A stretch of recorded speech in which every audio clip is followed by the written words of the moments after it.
Did not realize we're going live. Hey, Bradford, how you doing? Doing good. So quite a bit to get into today. We got some figure demo on laundry. We got some Elon news. We got the compensation case going to the Delaware Supreme Court. Excited to get into that. A few other things. What's most on your mind this morning? Let's talk This afternoon? FSD version 14. Talk about safety monitors, expansion of RoboTaxi to anyone who wants to download the app. I think that would be good to cover too. Yeah, I mean, this is, we've been talking about this for a while. Like the most important catalyst for Tesla as a stock is the RoboTaxi network, and that expanding to the, hundreds of thousands, tens of thousands in an intermediary basis. But that's just not a scalable business model as long as you have the safety monitors in the vehicle. So what we've been saying for a while now is, like, the most important metric of when this is actually ready to make a material impact on the company's business in, a short to medium term is going to be when they can get the safety driver out of the vehicle. Mm-hmm. So chance V14 does this? Doesn't sound like it from what Elon was saying, at least not initially. Can we pull up that post? Yeah, open access. So, like, let's say you give 1,000 people download it in Austin, and you go from like a dozen to maybe 24 people who have access to the app and are in the city right now, and suddenly 1,000 people have it.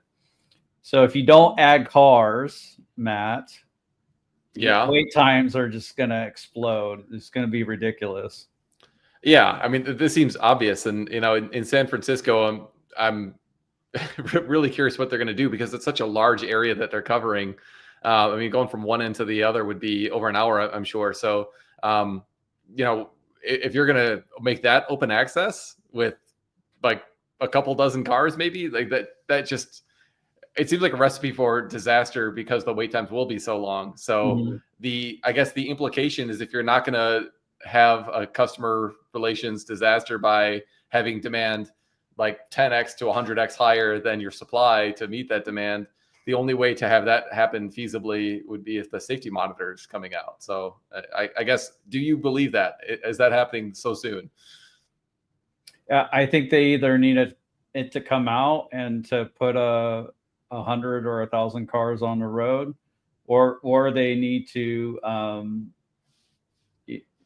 or they need a bunch of safety monitors. It'd be a lot of safety monitors. I do think it'd be terrible if they just opened it up to a ton of people and didn't increase the number of cars. I don't think that would be a good look whatsoever.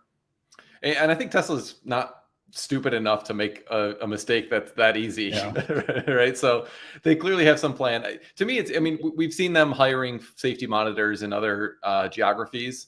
So maybe they do have some temporary bump in safety monitors. I mean, it wouldn't be that big of a stretch for them to hire hundreds of safety monitors across several different geographies. We actually had this. There's an analogy to this, was maybe 2-3 years ago, when labeling of the training data was like super important for the quality of FSD training. So they had a team of, I think it was hundreds of labelers that over 300. So and that very quickly became an irrelevant job. You doing okay? You're gonna? I'll be all right. Here? All right. I'll try not to cry. But in that moment, like they wanted to keep the FSD training going as fast as possible, so they really prioritized ramping up the hiring of labelers, and then eventually that job became like completely irrelevant. I do worry a little bit for those people, but that's a whole separate question. So if you do have a temporary hiring need, even if it is 500 or so temporary safety monitors, that's, I guess, as a shareholder, I'd prefer that you expand aggressively, but do so in as safe a manner as possible, with the full understanding that those people will become obsolete, at least in that one particular role, sooner rather than later. So if someone's got a gun to your head, you got to say, when does the safety monitor leave the RoboTaxi? Pick a date. What are you saying? I'm not sure if Elon's certain they can get rid of them at the end of September. They did hire a bunch of them immediately at the end of June. So that first week of RoboTaxi in Austin, they did have a hiring post, and they had numerous listings for the position, where they're hiring people in numerous cities. And when they're doing this, they have one position listed, but they're hiring for a bunch of people at once. Right. They have more than 100 vehicles ready that are just sectioned off from the factory. They're in a different depot. They're ready to go. So it's not like Tesla doesn't have cars ready, and they produce 1,000 a day or a week. I don't know what it is. It's about 1,000 a day, because that gets 365,000, so it's a bit more than 1,000 a day worldwide. Yeah. So they could easily produce as many as they like to go with it, but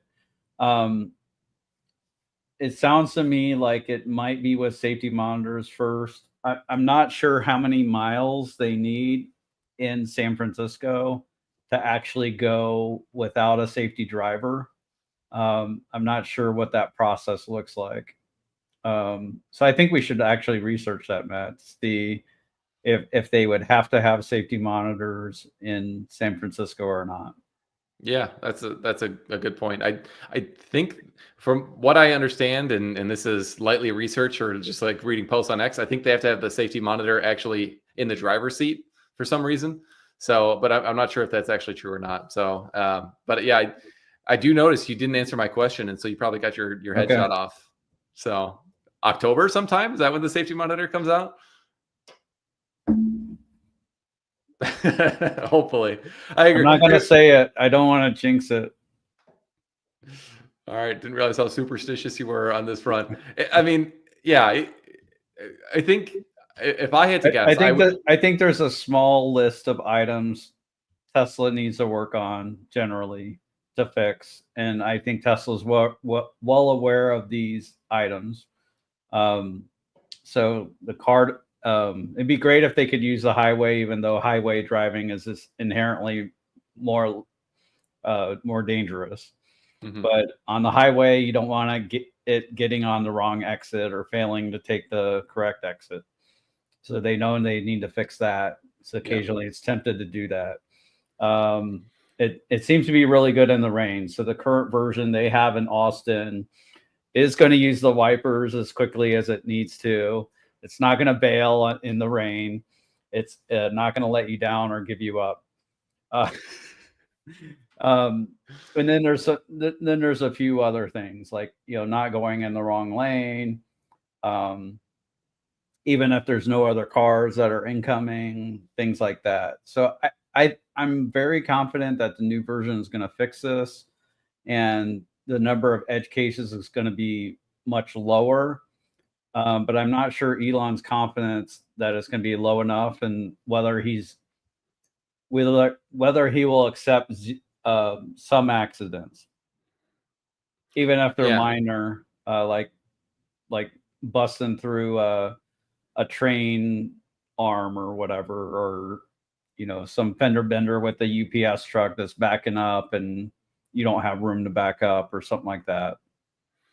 Yeah, I mean, there already was a very minor one with Dirty Tesla. It was, I think, so minor that the person whose car was hit just drove off. It was like one of those sorts of things. But I think you just have to accept that will be happening, and I think maybe Tesla eventually is just going to have to accept the fact that there will be accidents, and the goal is just to have them be much less frequent than what you'd have with humans driving.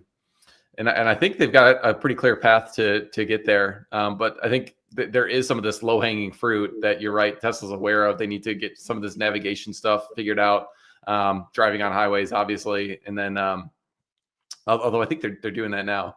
And then the airport drop off seems like another kind of obvious one. So maybe they need to work through some of those types of issues. Yeah.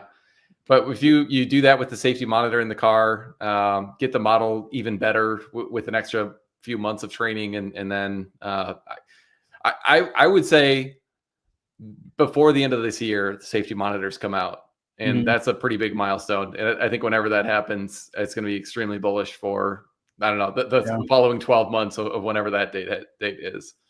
Mm-hmm. So I'm curious too. Elon seems to be changing on when we are going to be getting an updated version of the software. A couple months ago, they were working on this 3 times increase in parameters, FSD version.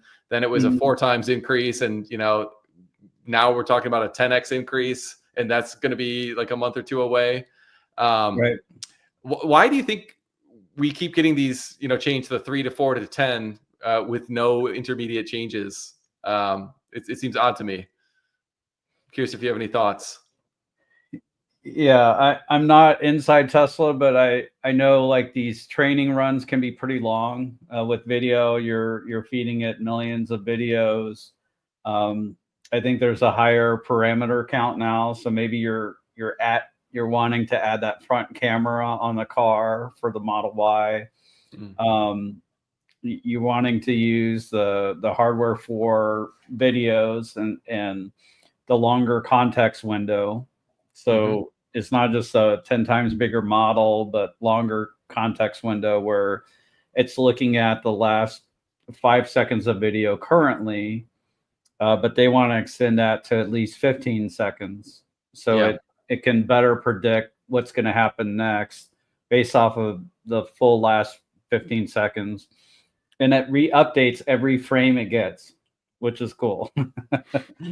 So it doesn't just like make a prediction for the next 15 seconds. It's making a prediction for the next frame.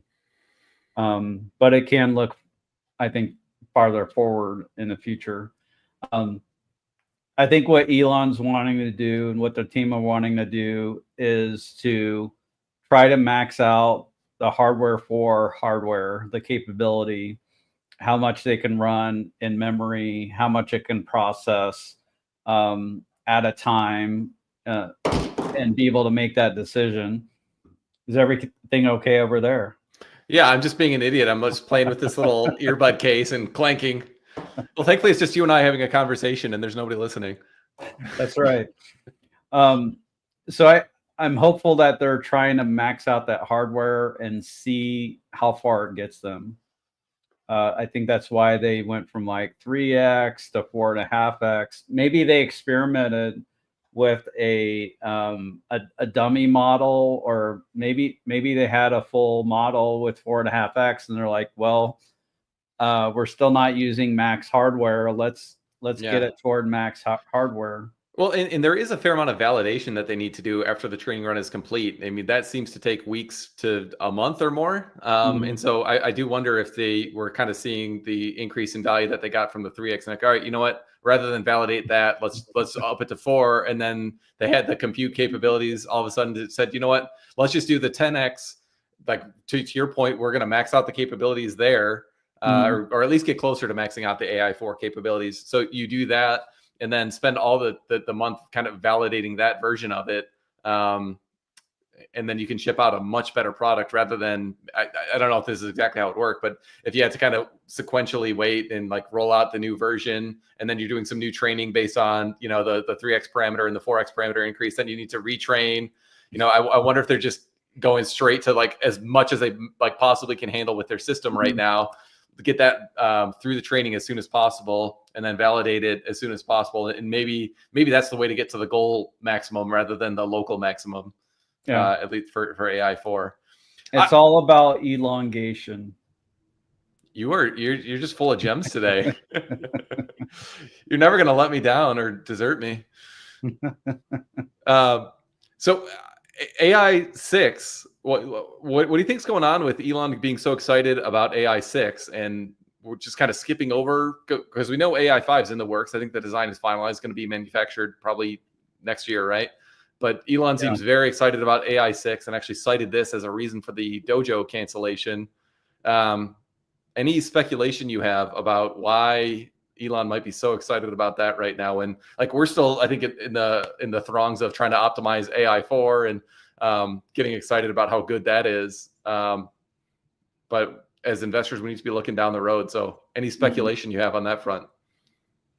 Yeah. So AI 5 is going to be an improvement. Tesla will use it. They are going to make a few million of them, bare minimum. But I think there's a couple of things happening with technology, and this is my translation of things.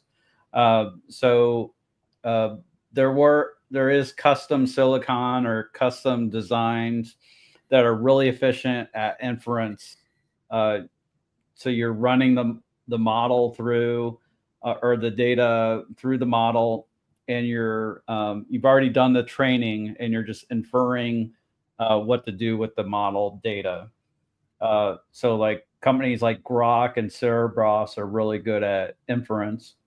And some of the NVIDIA chips have gotten better with inference through time. But the hardware that used between training and inference has been different, but allegedly it's converged over time. Mm-hmm. So the AI 3, 4, and 5, et cetera, are really good at inference, but they also believe they're going to be really good at training. Yeah, well, and that's one thing Elon mentioned recently about a cluster that had GPUs plus a lot of, I think it was AI 5 chips, it might have been AI 4. But essentially in one cluster, you're actually combining inference with the GPUs, the traditional, training GPUs. So, I'm not a smart enough like data center technician to understand all the ins and outs and why you need to have both types of compute.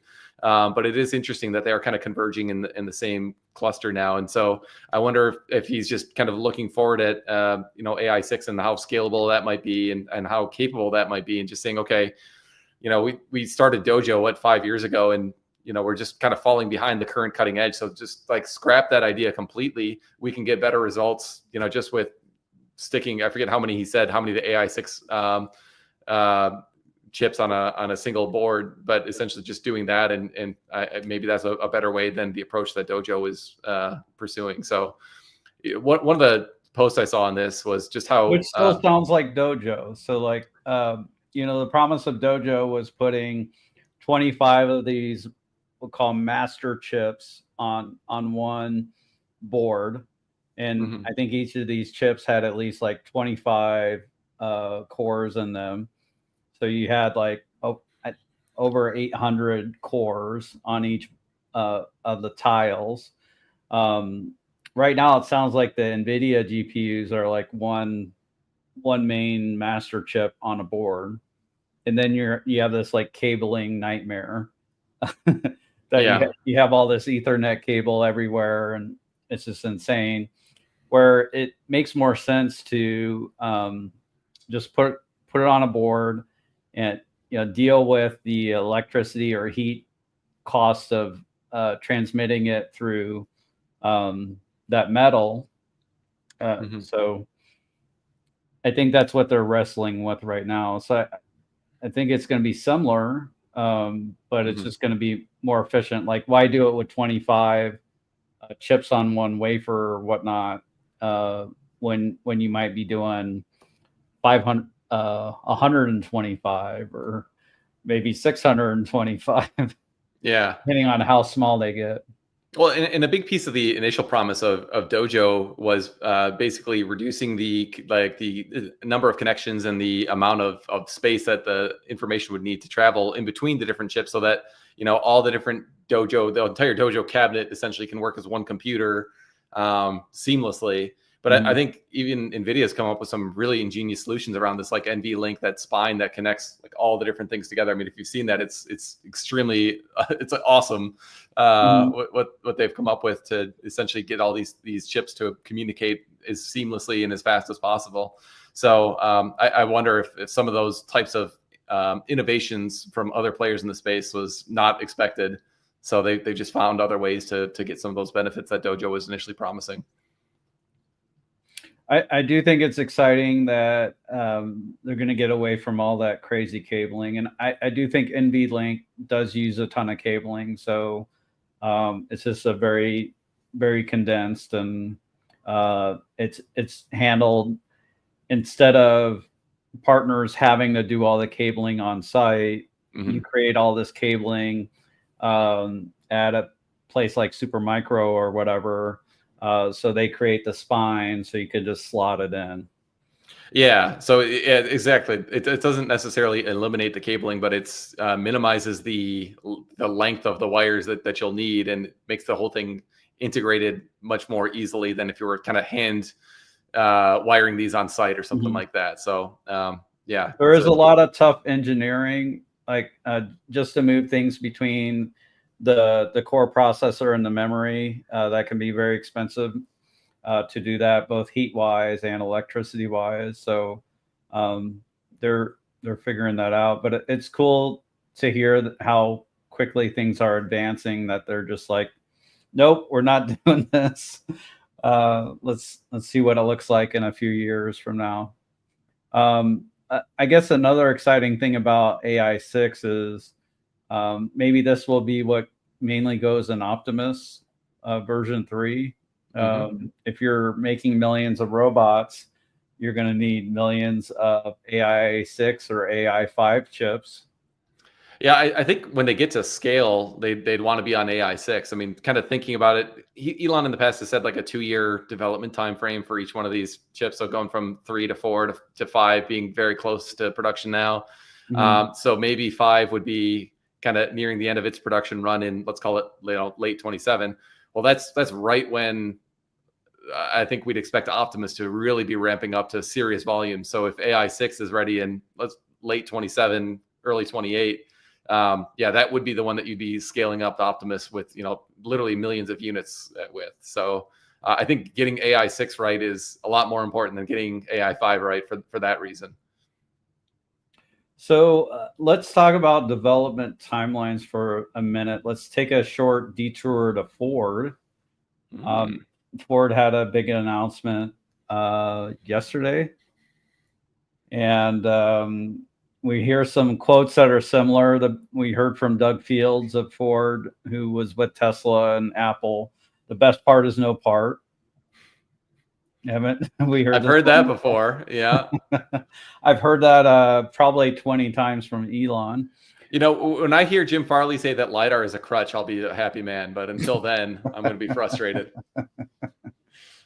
Yeah, so Ford had a big announcement in Kentucky. They're looking to make an electric truck, claiming that it's going to start at 30,000. But like a lot of the engineering seemed to come from Tesla ideas. So I remember back in March of 2023, Tesla had its investor day. They unveiled the unbox process. They talked about a plant in Mexico. They talked about like single castings and just like breaking things apart. And Ford talked about having 3 assembly lines merging into one for Tesla before going into one. Ford talked about, they're talking to their workers in Louisville or Louisville or Louisville, and they're saying you're never going to have to put a car seat through through the frame again. And Tesla already started doing that in Texas. So Ford took 2 years to kind of replicate or adopt what Tesla announced in 2023. That was a insight I thought was interesting. It's like they had to think about the problem and figure out, okay, how do we do this? And luckily Tesla shared how they do the 48-volt architecture with Ford and everyone else. And Ford talked about getting rid of 4,000 feet of cabling in their vehicle. What did you take away from Ford's announcement, Matt? I mean, it seems like a classic Ford thing to me, in that it's better than what GM does, but like doesn't quite go the full mile. I mean, I love a lot of the stuff on the engineering front. Like it just seems so obvious, and they very clearly stole a lot of these ideas from Tesla, which Elon would not be battery upset about. Yeah. But like, what's actually going to create meaningful value in the auto industry going forward is not, the 48-volt architecture or, the unboxed process. It's autonomy. And so like they missed the one most important thing, which is like actually having, a vision-based autonomy system, which honestly they can only license from Tesla. So I'm glad they're doing it, but it's like if you get 90% of stuff 100% right, but you miss the only 10% of the stuff that matters, like it doesn't, I don't know, it just still falls short in my mind. But I don't know. Well, Ford though, they do have a problem currently. It's like they cannot make EVs profitably, and to the point where they were scaling down production of the Mustang Mach-E, and I think they hadn't been hitting their F-150 Lightning that hard. I could be wrong, but I feel like they backed off. Yeah, so then in that case, you're talking about them getting to Tesla's profitability levels of like 10 years ago. Like, Tesla was gross margin positive starting with the Model S, and Ford still isn't there. So, like, I guess that's frustrating. But it like you're playing catch up. Like, you need to skate to where the puck is going to be, not to where it is, or not to where it was 10 years ago. So, listen, as a Michigander, I really want them to figure it out, but you need to be going even more aggressively down this path in my mind. I'm actually pretty worried about. What's troubling is Jim Farley was talking about partnering with Waymo, and that strategy would not be good. I don't understand how he can be so smart on some things and just so dumb on others. Like the economics of what Waymo is doing, it seems so obvious, and you can literally just go try a Tesla and you can see that, okay, they actually have solved this. Like it's not 100% level 4 yet, but the glide path to get there is so much more obvious now than it was a year ago. It boggles my mind that you could say, you know what, let's go with the higher cost, uglier option that doesn't scale. For why? I don't understand what they are thinking the upside to that would be. Let's talk about Optimus killers next. And we might have a little video to watch. Hey, Figure, can you fold these towels for me? Sure thing. I'll get right on that. The British now, right? Oh, yeah. Okay. The company's...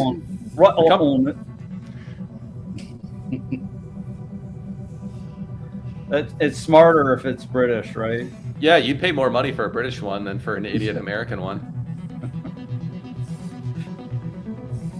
It needs to wear a butler suit, though, so you can really get a price premium.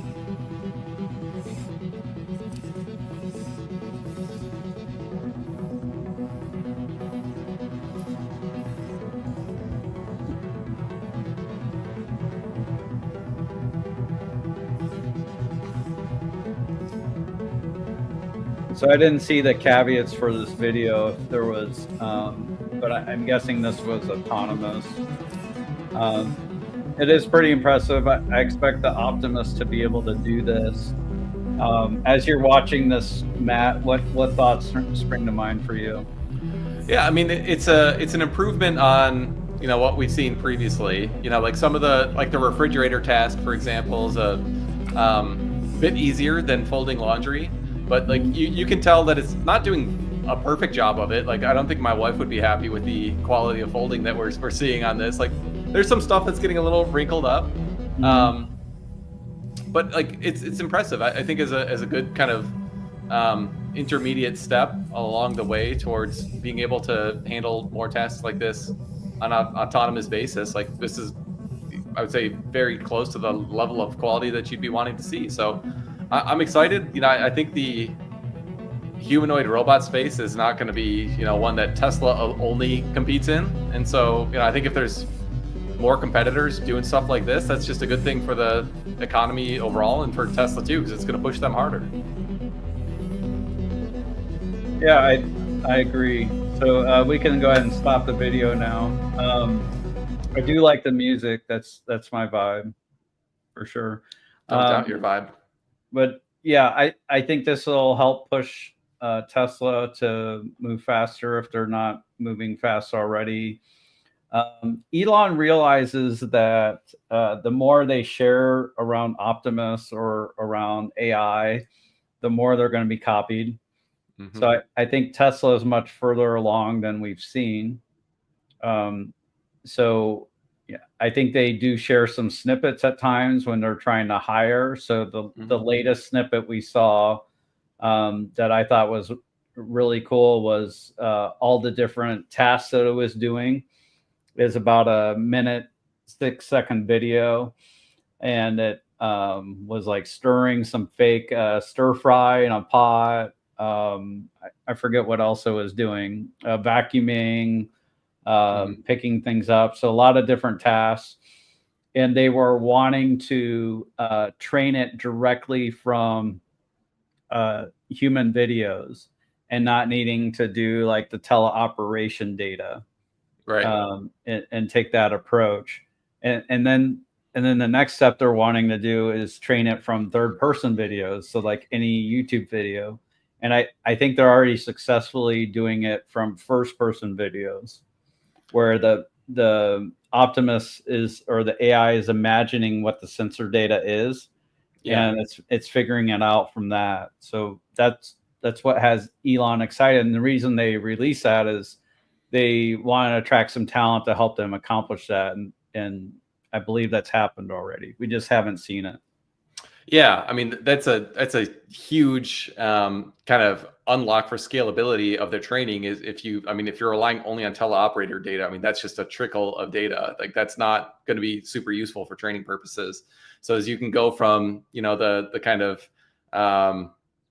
like third party data to YouTube data, like that's a huge unlock. And I think it's a step towards artificial general intelligence, I think too. And because you're getting, more to be able to actually train from that, you have to understand a lot of the context around, okay, like what does this actually mean? And like presumably you could even start learning other things like, if you're ingesting, I don't know, 800 hours of different recipes for making chicken soup, like you probably are getting little nuances on like, okay, like do some people put potatoes in there or not, and like what level of salt do you do, and like that might not be super useful to like the most immediate needs of like figuring out just like how do you actually like rotate the spoon and put the ingredients in and all that. But over time that would be extremely useful context to say like, oh, I like my chicken soup a little bit different than the way Bradford does. And so I think what I get excited about is that end state when we go from kind of nitpicking about one little wrinkle that figure forgot in one of the towels to like, okay, they can fold a towel right every time, to okay, they can customize it to the way I want my towel folded. That's the progression that we're going down, and I'm really excited to get to that more generalized approach in the end game. So Figure seems to be going after a pick and place type tasks, some factory package handling things. Tesla seems to be going after some general tasks, but they were hopeful they go after factory. But also Figure wants to go into the home, so they're showing lots of things with home. So don't handle packages in the home though. Right. Folding clothes. Do need to handle packages in the home, just not Matt's package. And then that's what Elon's developing the cat girl bot for, I think. Yeah, and then we know of a company called Apptronic. I think they're interested in the factory, but also home and or like companion. So I think there's going to be a room for many at first, but depending on how quickly and aggressively some of these players reach scale will, I think, determine like who takes home a lion's share of the profits. Yeah, I kind of think it's going to be a winner take most market, because I think it's going to be a bit of a Google thing where the more you deploy, the better training you'll have, the quicker your flywheel of training to learn more tasks. You can presumably have it specialized in some particular thing. Like, I mean, going back to the cooking example, like you could have it trained for the way your particular restaurant wants to like have a sous chef work or something like that. And then or a dishwasher or whatever, and then like translate that learning to all different restaurants across the country like very quickly.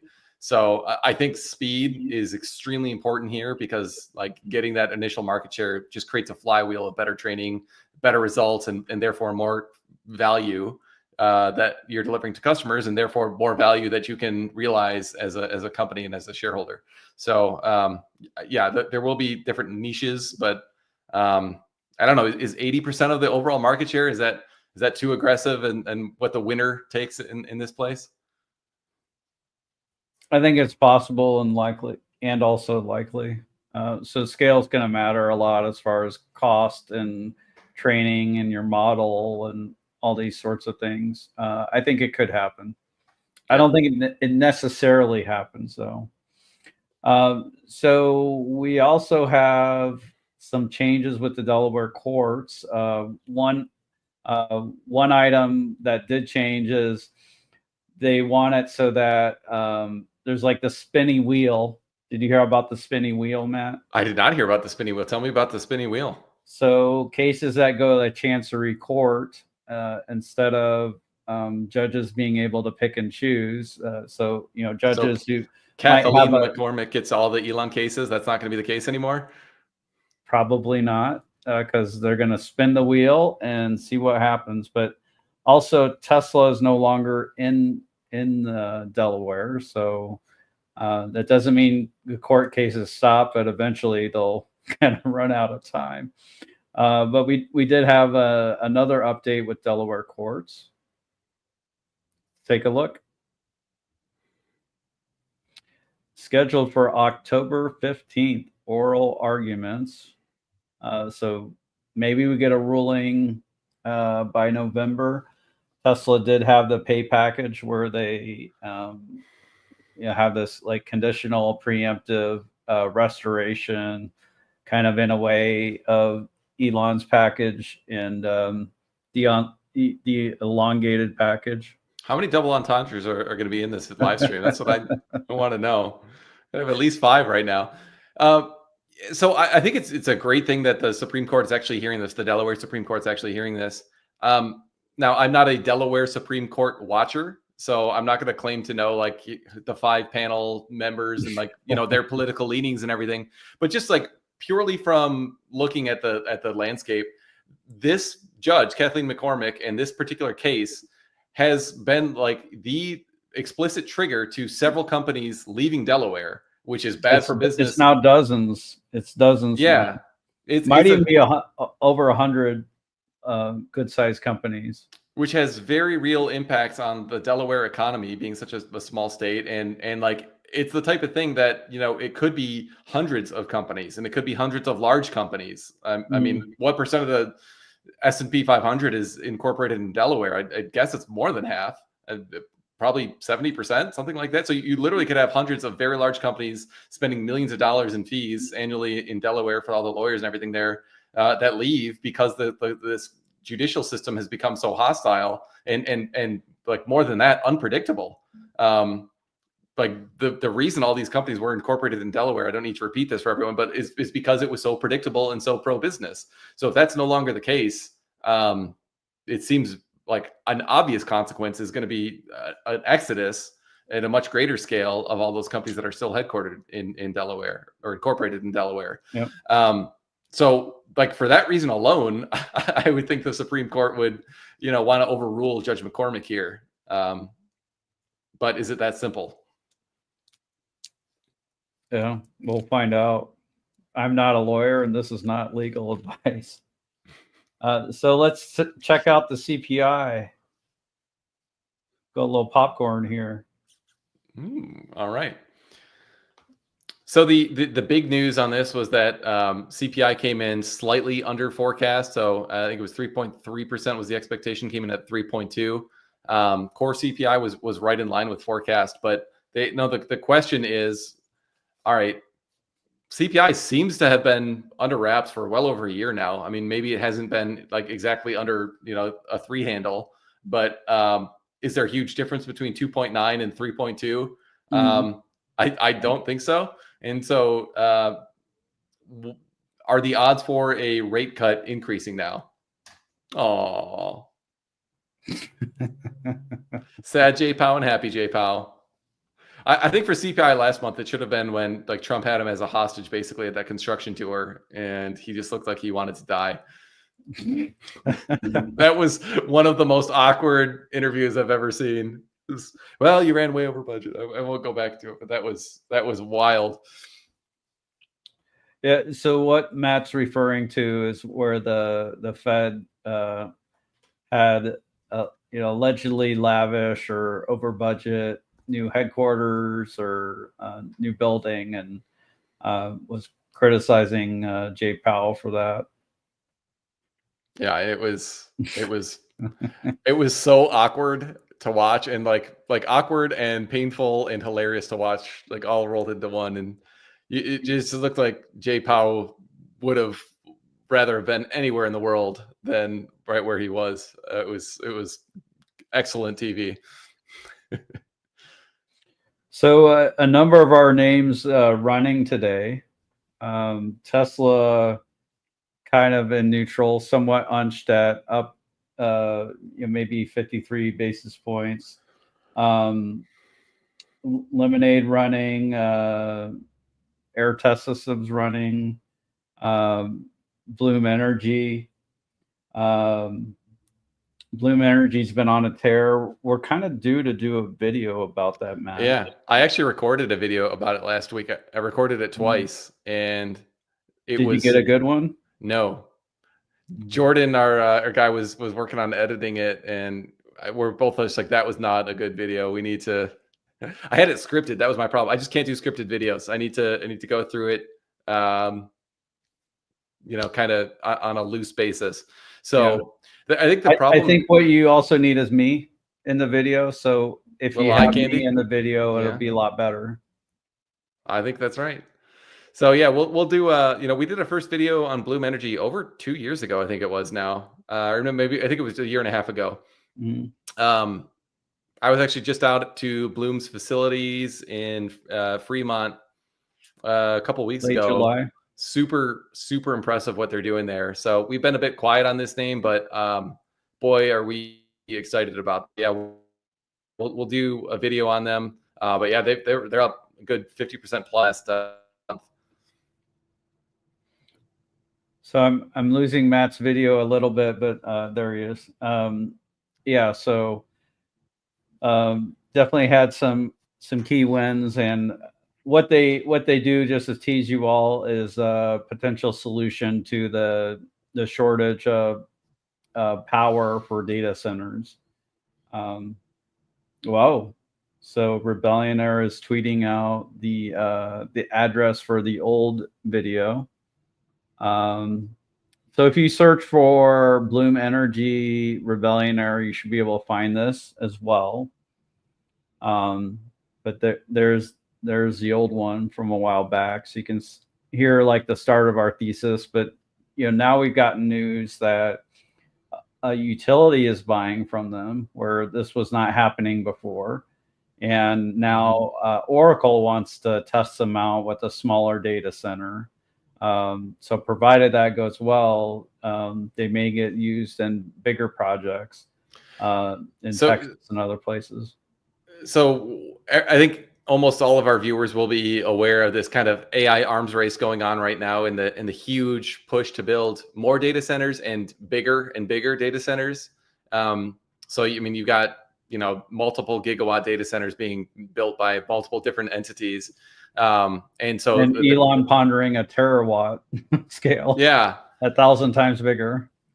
But if you are actually, so a lot of them are actually talking about this now, and we'll just kind of tease the more detailed video that we'll pull together. But the bottleneck a couple of years ago was getting the GPUs from NVIDIA. But if you actually listen to these hyperscalers now, I was just listening to Sam Altman's video with Cleo Abram recently, and he's like, the number one bottleneck is getting power to the data centers. And so like you're in the situation where a lot of utilities that just said we will not connect more data centers because we don't have enough infrastructure. Maybe in 5 years we'll have built up enough generation and transmission and distribution center to get you up and running. Duke is a company that's done this. AEP up until this most recent rate case came through, essentially ordering AEP to serve this backlog of data center customers that they have with Bloom fuel cells, which was this rate case that we were watching, this Public Utilities Commission of Ohio case that we were watching with a huge amount of interest for months. And when the actual order came in, we were watching the commission YouTube site live. There were like 68 people watching it. And when the order came through and it was actually approved, to the massive benefit of Bloom, the stock didn't move at all. And I was like, this is madness. So yeah, we added for our diversified clients a month, 2 months ago, something like that. Mm-hmm. And it's just gone on an absolute tear. So you had this great news with AEP, which they still haven't announced new deals coming out of that. So I think we absolutely are expecting more data centers to be announced using these Bloom fuel cells, probably in the coming weeks. We'll see what the actual timeline ends up being. But this Oracle deal came kind of out of nowhere. And that was a huge validation because, the Oracle AI business has just been going absolutely ballistic recently. They're growing at a really rapid clip, and they're dealing with this energy shortage issue just like anyone else. And so Bloom guaranteed that they'd have power up and running to this data center within 90 days. So it kind of harkens back to, when Elon made that bold bet for the South Australian grid. He's like, yeah, we'll get it up and running. I think it was in 90 days, or you pay, or you don't pay for it. Mm-hmm. So like they did that. And it was just like, oh my gosh, this actually works amazing. And even better than we were expecting. So it feels to me like we're in a similar moment to that right now with Bloom, where, everyone is comfortable with gas turbines. Everyone would actually probably prefer to use those just because it's familiar. The Bloom fuel cells actually have 99.999% availability. So I think there's reasons it's actually better technology than, gas turbines, but, they're the unproven, mega pack kind of player where nobody's actually familiar with what they do. So if they're getting some really important at-bats right now with really key players and decision makers in the space, and if they can prove that they can deliver, which we've been tracking them for a long time, we have a huge amount of confidence that they can deliver. So if they prove it to these customers that they can deliver, we think the potential for massive follow-on orders is very real.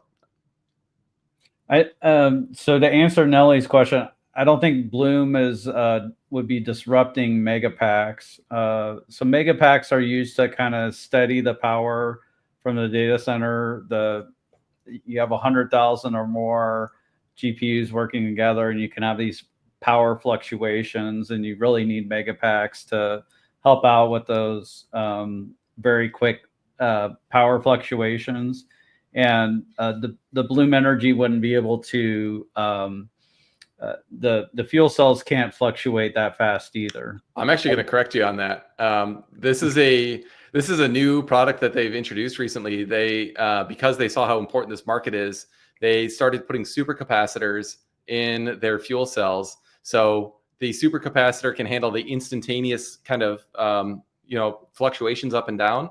Mm-hmm. And then the fuel cells actually can ramp up and down very quickly. But it's like seconds. So the supercapacitors handle the milliseconds, mm-hmm. and the fuel cells can ramp up and down in the seconds that it takes for the supercapacitors to be charged or discharged.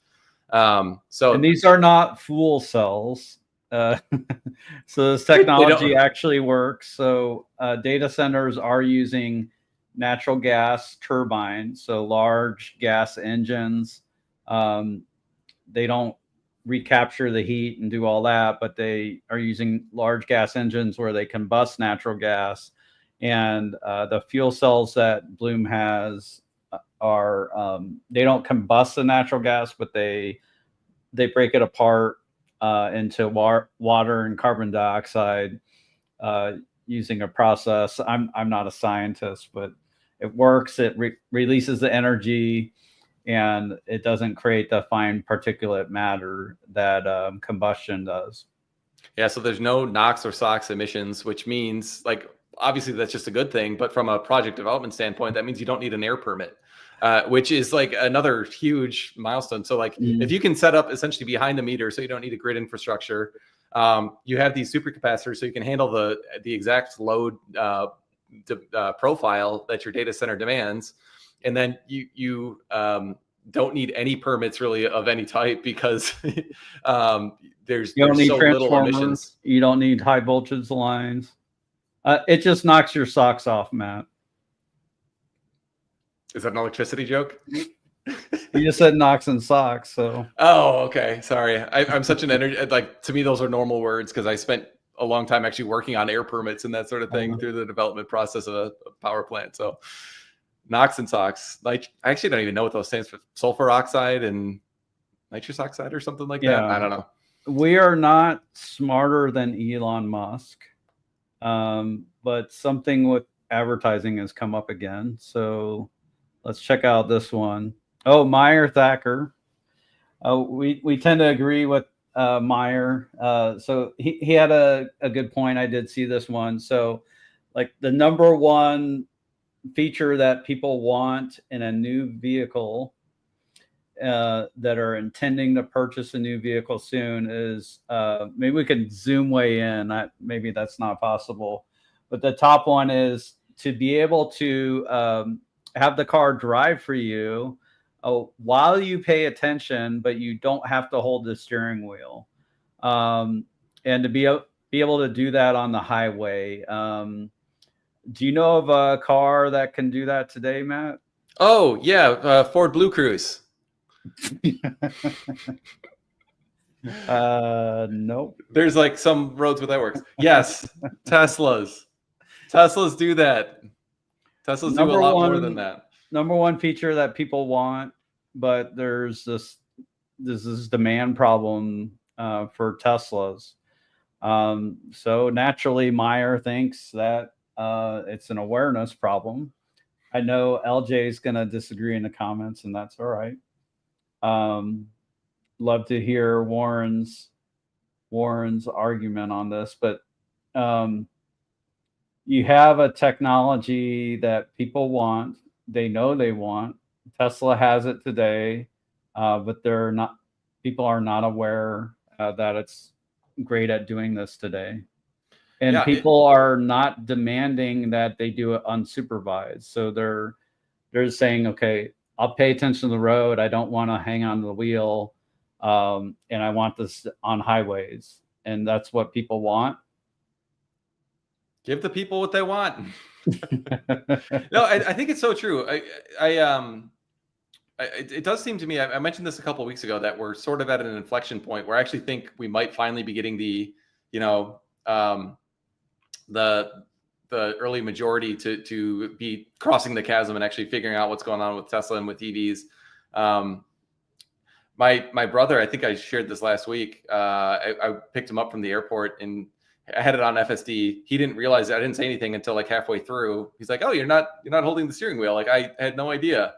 I didn't think he that much of it, just because I do it all the time. And I don't know. I've lost enough friends just talking mindlessly about Tesla, so I didn't go into the whole rant. But my other brother was with him the next day, and he's like, "Yeah, Zach would just not stop talking about how amazing FSD was. He had no idea that this was a thing." And so I think it's the sort of thing that, like, when you actually see it and it clicks, it's like, oh, okay, like this might have to be my next car now, because, like, my brother, for example, he works in the insurance industry. He's traveling all over the place, tons of miles on, and to be able to free up your headspace, you and I know how nice that is. I think he would love that. He just wasn't aware that it was actually this good. So I don't know, like, how scalable situations like that, relying on situations like that, it would be, as opposed to like a really good, well thought out advertising campaign. So I'm for years I've been in the advertising camp, so no surprise here. But I think like Tesla finally has the goods to deliver that. Like 2 years ago, Tesla FSD turned off about as many people as it turned on, because it was so it would try to kill you on occasion, and you had to be vigilant. The quality that it gives you now of the driving experience is just so good. I think they really need to lean into that and just let the world know what they've got. the Tesla chauffeur is what they have, and I intend to make a video about this. Do a little Tesla myth busting. I'm going to try one out tomorrow and see if I can get it past my editor. If you love them, put them in a Tesla. That's going to be the first one. You need to do a better job recording. Means safety. You need to do a better job recording that video than I did with my Bloom Energy video then, because that was not good. Yeah, I think people don't appreciate. So I'm going to spoiler my video real quick. People don't appreciate 10 times less chance of getting in an accident while you're supervising FSD. So Tesla has the stats on that, and they've been steadily increasing over the years. I think they're at 7 million miles now per accident, whereas before they were at 3.5 million miles. So further or higher is better. Yeah. So they're at 7 million miles now, and this is 90% less chance of getting in an accident while you're supervising FSD. So like, maybe most people don't care about their own safety, but if you care about the safety of your family, you want to get them in a Tesla. 10 times less chance of getting into an accident. I mean, I had a like very routine situation the other day where I was cruising along at like 80 miles an hour on the highway, you know, with my wife and 2 of my kids in the car. Mm-hmm. Out of nowhere, it was just one of those slam on the brakes, and you could see everyone like getting over into the shoulder to avoid like rear-ending the other person. You had a very similar accident, actually. I just knew that FSD was going to handle that better than I would in that situation, so I just trusted it to completely and so like I didn't have this like spike of adrenaline and just like, oh my gosh, I'm gonna die, and like, do I need to like go over here? And so just having that, and it handled it perfectly. I mean, it you know, braked very aggressively. The car behind me was getting really close and he was getting into the shoulder, but it eased up enough at the end so that it was, you know, gave the guy behind me a little bit more room to complete his brake. Absolutely could not have done it any better. And so like that one instance, which we've all been in dozens of times, like that could be a video that or an advertisement. And it's just like there's a very good chance that if I was driving, I could have actually been in an accident there. And so there's so many of those types of situations that people just don't know yet. And they should know how good it is. So I did a trip in England. Driving in England is pretty sketchy. So describing a typical road that I was on for a lot of the time period, where it would be winding, there would be stone fences on both sides, so you really can't see around the corner. The speed limit is 50 to 60 miles an hour, not kilometers per hour. And so you have these winding roads, 50 to 60 miles an hour. Can't see around the corner, and the lanes were tighter than they were for like a state road or a route that you would have in most states in the U.S. It's very stressful. I wish I had. I think I would have liked just having autopilot, because they don't have FSD there. So like maybe I should have arranged that, but it was really stressful. I almost got in an accident a couple times. I had my Lemonade insurance turned on, so hopefully they don't raise my rate based off of like a couple hard breakings. So we'll see what happens with that. But it was driving is inherently unsafe, and so that's going to be the video I start with, and we'll see how it goes. Well, I'm looking forward to seeing that. And we'll get going on the Bloom Energy video too. So we gave a little taster here. Some promises. The reason why we tease things sometimes is so we commit ourselves to doing it. So it's not out of wanting to get attention or whatever. It's binding us to do it. I commit. I'm in. Let's go. All right. He's Matt Smith. I'm Bradford Ferguson. We're hopeful about version 14. Let's get those safety monitors out, at least in Austin, Maybe California won't let them do it yet. Maybe they'll ship the safety monitors from Austin out to California. It'd be great to see RoboTaxi expanding, but be fun to watch along the ways. And so we're gonna wrap it up there, and I'm gonna say bye for now. Bye for now.